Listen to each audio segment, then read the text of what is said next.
Hello and welcome to भावना गंभीर commerce classes. शुरू करते हैं अपनी आज की क्लास जो कि है value added method. Value added method को क्या कहा जाता है, याद रखिएगा, वैल्यू एडेड मेथड को प्रोडक्ट मेथड भी कहा जाता है। अगर आपने अभी तक ये नहीं पढ़ा है तो साथ साथ में आप नोट्स बनाते चलिए।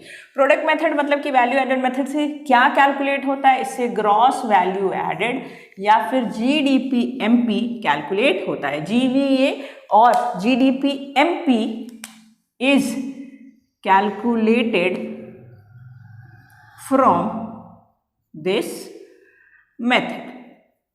मार्क कर लीजिएगा, भले इतना मत लिखिए, ये मार्क कर लीजिएगा कि ग्रॉस वैल्यू एडेड या फिर GDP-MP इससे निकल के आता है। अब फॉर्मूला क्या है, अगर आपको ग्रॉस वैल्यू एडेड या फिर GDP-MP निकालना है तो फॉर्मूला है वैल्यू एडेड का, value added is equal to value of output minus intermediate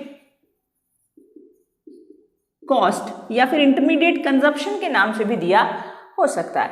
तो वैल्यू एडेड अगर आपको निकालना है, बड़ा आसान सा है। वैल्यू एडेड अगर आपको निकालना है तो आपको करना है वैल्यू ऑफ आउटपुट VOO से IC को लेस कर देना है। अगर आपने VOO से IC को लेस कर दिया है तो वैल्यू एडेड आ जाएगा। कितना आसान है, लेकिन इतना आसान होने नहीं वाला है, थोड़ा सा कुछ और भी है इसके अंदर।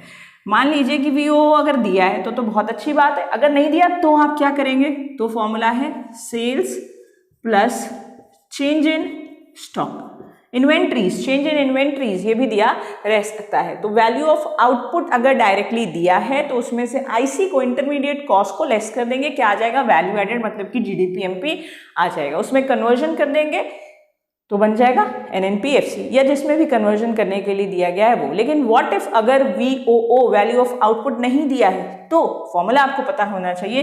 तो उसका फॉर्मूला हो गया sales plus change in stock. कई बार ऐसा भी होता है डोमेस्टिक सेल्स दिया रहता है तो फॉर्मूला क्या हो जाएगा, तो VOO का फॉर्मूला हो जाएगा डोमेस्टिक सेल्स, एक चीज ऐड हो जाएगी वो है export and plus change in stock, तो रहेगा ही रहेगा। तो देखिए स्टूडेंट्स, अगर सेल्स नहीं दिया है, बदले में डोमेस्टिक सेल्स दिया है तो आपको एक्सपोर्ट को वहां पे साथ में ऐड करना पड़ेगा, ये आपको ध्यान में रखना है। साथ ही साथ आपको ये भी ध्यान में रखना है, कई बार ऐसा होता है सेल्स नहीं दिया है तो आप क्या करेंगे, सेल्स निकालने के लिए भी फॉर्मूला है price into quantity, P into Q आप कर देंगे, प्राइस इंटू क्वांटिटी, तो क्या आ जाएगा, सेल्स आ जाएगा। ये याद रखिएगा।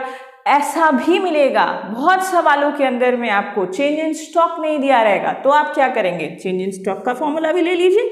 Change in stock is equal to closing का स्टॉक माइनस ओपनिंग का स्टॉक। क्या किया मैंने, देख लीजिए पूरा। वैल्यू एडेड निकालना है अपने को, वैल्यू एडेड मतलब कि GVA या फिर GDP-MP।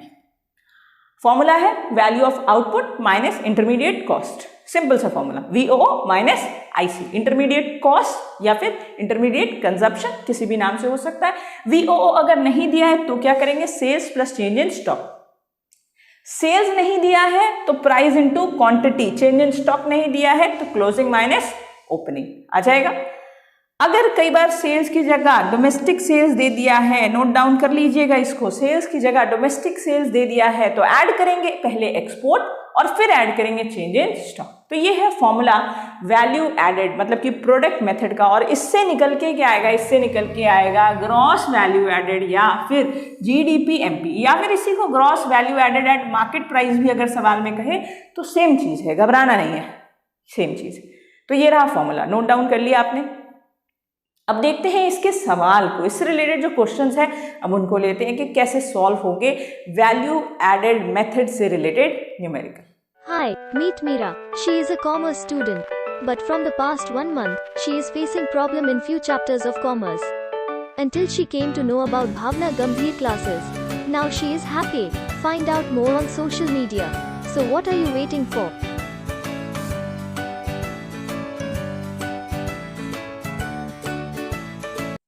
तो ये रहा अपना पहला सवाल। कैलकुलेट करना है अपने को वैल्यू ऑफ आउटपुट मतलब कि VOO और साथ ही कैलकुलेट करना है gross value added at market price. Information दी हुई है, opening stock, closing stock, purchase of raw material क्या कहते हैं इसको, आईसी कहते हैं, इंटरमीडिएट कॉस्ट या फिर इंटरमीडिएट कंजप्शन, सेल्स आईटी 250 रुपये और सब्सिडी 50 रुपये। ये इंफॉर्मेशन अपने पास दी।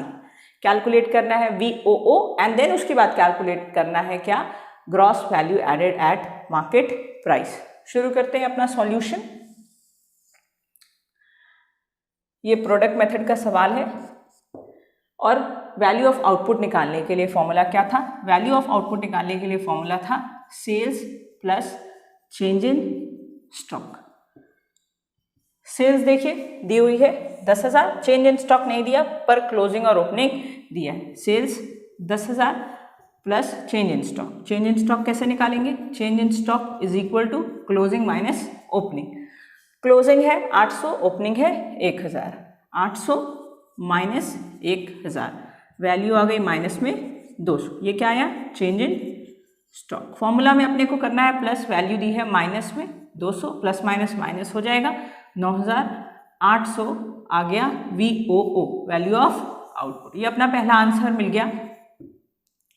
ठीक है, वैल्यू ऑफ आउटपुट निकालने के लिए sales plus change in stock. Sales देखिए आप दिया हुआ था, चेंज इन स्टॉक के लिए मैंने क्लोजिंग माइनस ओपनिंग किया है, माइनस में आया 200 इसलिए मैंने यहाँ पे प्लस माइनस माइनस कर दिया, 9,800 आ गया। नेक्स्ट है क्या निकालना है, gross value added at market price. आप इसे gross value added at market price कहिए या फिर आप GDP-MP कहिए, कोई दिक्कत नहीं। फॉर्मूला क्या है, value of output minus intermediate cost. Value of output यहाँ से 9,800 हम लोगों ने ले लिया और आईसी मैंने आपको ये बताया purchase of raw material. Raw material जो है वो हमारा इंटरमीडिएट होता है तो उसकी कॉस्ट कितनी है, 200 रुपये दी हुई है। बस लेस कर दिया, 9,600 जो है वो हमारा gross value added at market price या फिर gross domestic product at market price, जो कहना कह दीजिए, आ गया। फाइनल आंसर हमारा हो गया 9,600 रुपये। Gross value added 9,600। I hope आपको समझ में आ गया होगा कि कैसे हमें ग्रॉस वैल्यू एडेड निकालना है। अब ग्रॉस वैल्यू एडेड निकल चुका है, अगर मान लीजिए इससे आपको NDPFC निकालना है, नेशनल इनकम निकालना है या कोई भी और रिलेटेड एग्रीगेट्स नेशनल इनकम के निकालने हैं तो आप इजीली कन्वर्जन के थ्रू निकाल सकते हैं। चलिए अब लेते हैं अपना दूसरा सवाल। तो ये रहा हमारा दूसरा सवाल। इसमें हमें कैलकुलेट करना है net value added at market price. सवाल प्रोडक्ट मेथड का है। प्रोडक्ट मेथड से क्या निकल के आता है, प्रोडक्ट मेथड से निकल के आता है gross value added at market price. तो हम पहले तो वही निकालेंगे एंड देन उसके बाद हम उसको स्टेप 2 के अंदर में कन्वर्ट कर देंगे जो सवाल की डिमांड है। ठीक है, जो सवाल ने पूछा जवाब तो आपको वही देना है, तो आप निकाल देंगे net value added at market price. तो देखिए पहले आपको फॉर्मूला के हिसाब से चलना है। फॉर्मूला के हिसाब से आप GDP-MP gross value added at market price निकालेंगे और फिर जिसमें सवाल की डिमांड है उसमें आप कन्वर्ट कर देंगे। तो इस सवाल की डिमांड है NV eight market price. Solution देख लेते हैं। सबसे पहले हमें देख लेना है क्या क्या दिया हुआ है। आउटपुट मतलब कि ये अपना हो गया क्वांटिटी, ये अपना हो गया प्राइस, ये अपना हो गया GST मतलब IT, चेंज इन स्टॉक दिया है, डेप्रिसिएशन दिया है और IC दिया है। फॉर्मूला क्या है, GDP-MP is equal to value of output minus intermediate cost. Value of output directly तो नहीं दिया तो वैल्यू ऑफ आउटपुट निकालेंगे। उसका फॉर्मूला क्या है, sales plus change in stock. Sales भी नहीं दिया लेकिन सेल्स का फॉर्मूला भी तो मैंने आपको बताया था। सेल्स का फॉर्मूला है प्राइस इनटू क्वांटिटी। अब देखिए प्राइस क्या दिया हुआ है 20 रुपये, क्वांटिटी क्या है 800, तो 20 और 800 16,000। ये क्या आ गया, ये आ गया सेल्स। ध्यान से देख लीजिए आप, सेल्स हमें निकालना था, सेल्स का फॉर्मूला है प्राइस इनटू क्वांटिटी। बेसिकली हमें VOO निकालना था, sales plus change in stock. Sales नहीं दिया था तो हमने प्राइस इनटू क्वांटिटी किया। ये 16,000 आ चुका है, सेल्स रख देते हैं, फॉर्मूला को पूरा करते हैं। चेंज इन स्टॉक ये रहा नेट चेंज इन स्टॉक, लेकिन ये माइनस में है तो माइनस में कर देंगे भाई, डरने की क्या बात है इसमें। Plus minus minus 15,500। ये क्या आया जी, ये आया वैल्यू ऑफ आउटपुट, ये आ गया 15,500। 15,500 रख दिया माइनस आईसी। ये देखिए ये आपका हो गया आउटपुट, ये प्राइस हो गया, चेंज इन स्टॉक आपने यूज कर लिया, ये रहा आईसी 8,000, आईसी रख देते हैं 8,000। तो आंसर आया यहाँ 7,500। ये क्या आया? ये आया जीडीपी एमपी, या फिर इसको क्या कह सकते हैं, जीवीए एट एमपी कह सकते हैं। ये आया 7,500। लेकिन क्या ये हमारा फाइनल आंसर है? नहीं, क्योंकि सवाल में ये नहीं पूछा गया। तो थोड़ा सा आपको एक स्टेप और करना है, ये आपकी वर्किंग हो गई। इसके बाद आपको सिर्फ करना है एक कन्वर्जन। क्या निकालना है आपको? आपको निकालना है net value added at market price. Net value added at market price is equal to GVA MP, जो कि ये आपने कैलकुलेट किया, माइनस करेंगे बस थोड़ा सा डेप्रीसिएशन 7,500। चलिए डेप्रीसिएशन की वैल्यू क्या है? ये रहा अपना डेप्रीसिएशन 1,000, 6,500। ये क्या आया? ये आया एनवीए एट मार्केट प्राइस, या फिर एनडीपी एमपी भी कह सकते हैं। तो पहले जीडीपी एमपी निकाल लिया, देन उसके बाद उसको कन्वर्ट कर दिया नेट में, net value added at market price 6,500, depreciation deduct किया, ये कन्वर्जन था।